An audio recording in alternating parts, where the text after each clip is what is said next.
hadiah dan pensiun. Nah, dari segi makroekonomi, pendapatan merujuk pada total pendapatan yang diperoleh oleh seluruh masyarakat dalam satu negara. Dikenal sebagai pendapatan nasional yang satu PNB, yaitu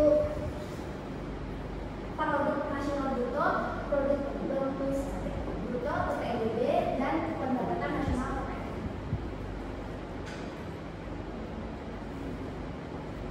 Pendapatan dalam segi makroekonomi dibagi menjadi beberapa komponen.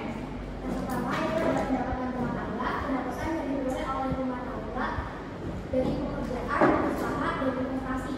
Yang kedua itu ada pendapatan perusahaan, keuntungan yang diperoleh perusahaan dari kegiatan bisnisnya. Yang ketiga itu pendapatan pemerintah, pendapatan yang diperoleh pemerintah dari pajak, bea, dan sebagainya.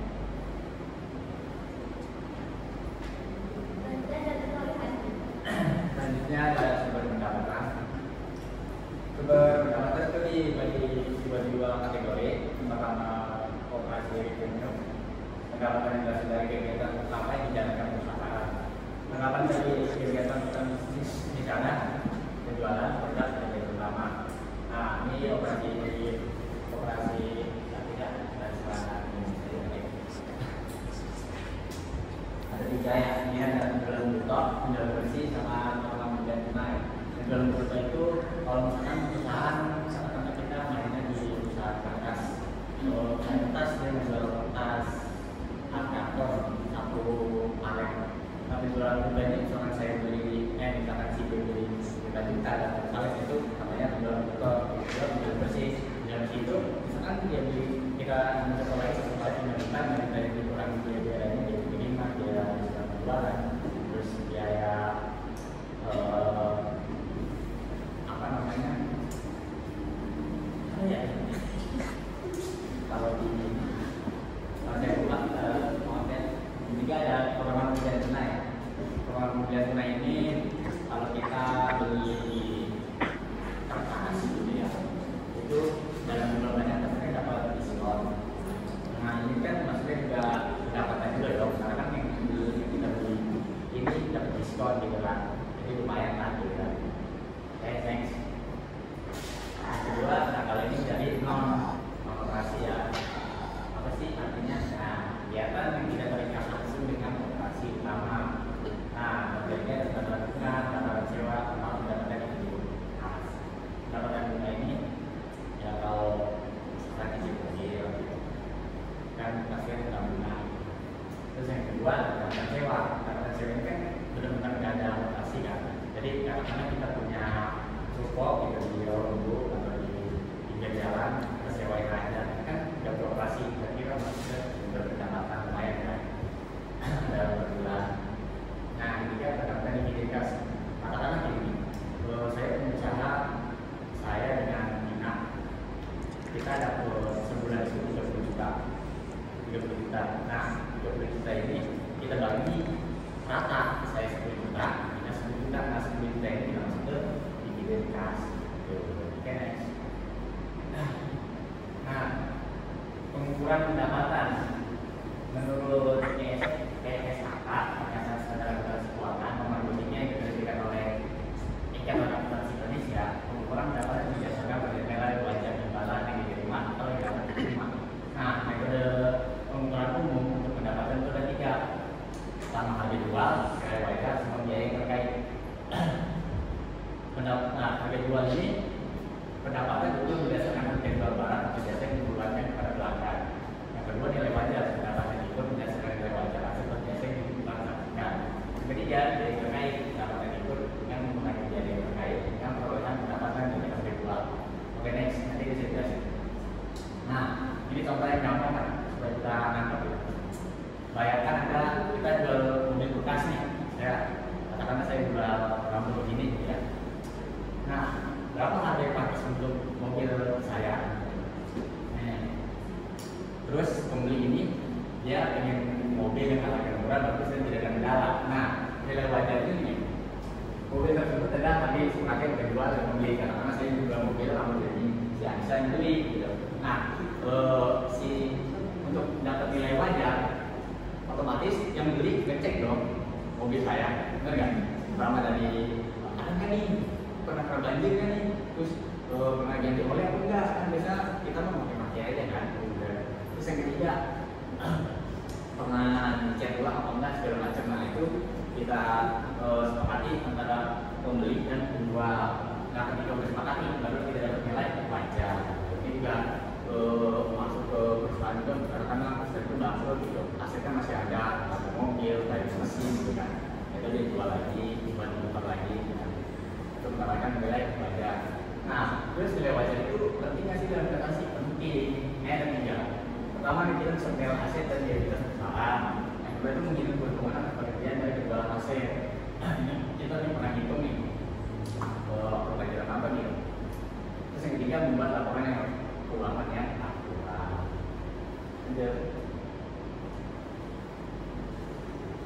Nah ini kita ada realisasi pendapatan. Realisasi pendapatan itu ibarat menerima uang dari penjualan barang atau jasa. Nah ini sederhana lagi, kita punya toko online, jual baju, ketika membayar baju saya, dengan itu namanya realisasi pendapatan. Kalau tadi kan sebutkan pengukuran pendapatan, sekarang realisasi. Nah realisasi itu ketika ada orang beli ke kita, nah semakin banyak saya jual baju, semakin banyak juga pendapatan saya yang saya realisasikan. Nah proses realisasi ini terjadi ketika ada dua kondisi. Pertama menjadi perubahan produk menjadi bentuk aset lain atau potensi dasar melalui kegiatan penjualan yang bisa. Yang kedua menjadi banyak aset lain, biasanya aset lancar sebagai bentuk bisa atas transaksi penjualan tersebut.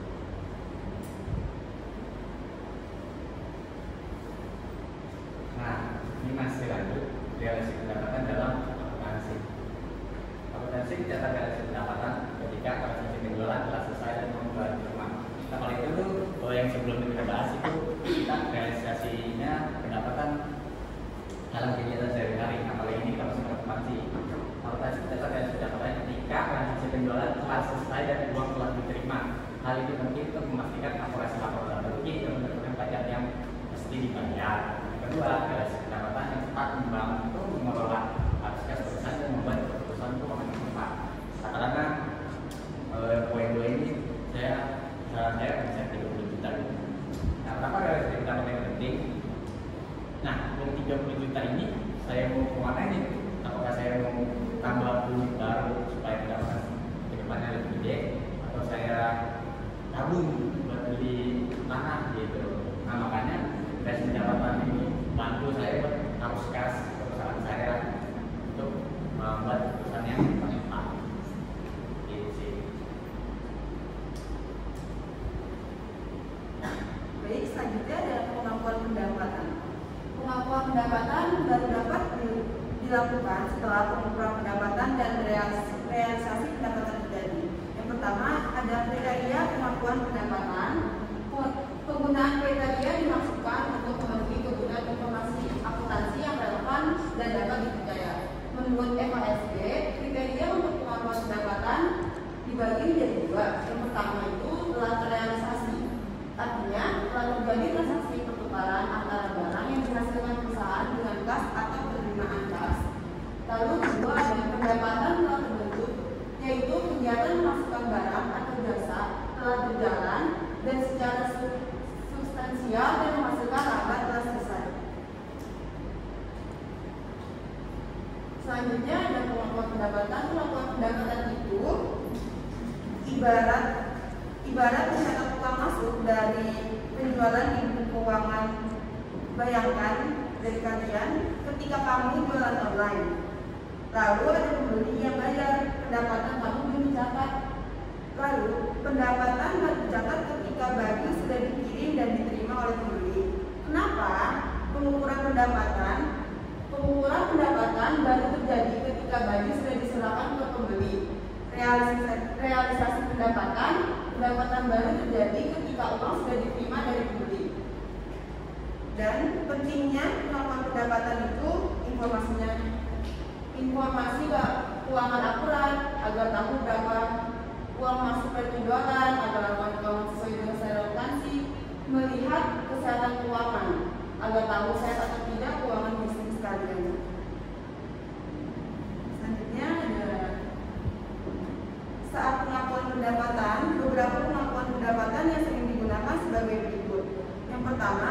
pendapatan diakui selama kegiatan produksi.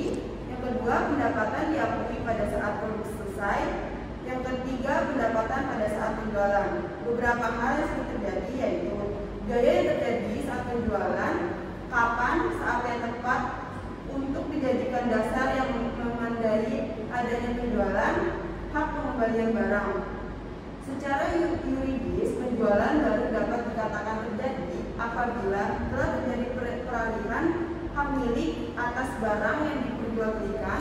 Peralihan hak dipengaruhi oleh syarat penjualan, yaitu free on board destination. Yang kedua ada free on board shipping. Yang ketiga cost insurance and freight. Yang terakhir ada cost and freight. Kesimpulan dari presentasi kita hari ini yaitu pendapatan adalah semua bentuk penerimaan pemasukan atau peningkatan akibat suatu usaha yang diperoleh dari penjualan barang atau jasa pada suatu periode tertentu. Pendapatan dapat dikatakan terbentuk apabila kegiatan menghasilkan pendapatan telah berjalan dan substansial telah selesai. Kegiatan menghasilkan pendapatan terdiri dari tahap produksi, penjualan, dan pengumpulan kas. Tujuan perusahaan adalah menciptakan laba. Pengusaha mengharapkan bahwa pendapat selalu lebih besar daripada biaya. Sekian dari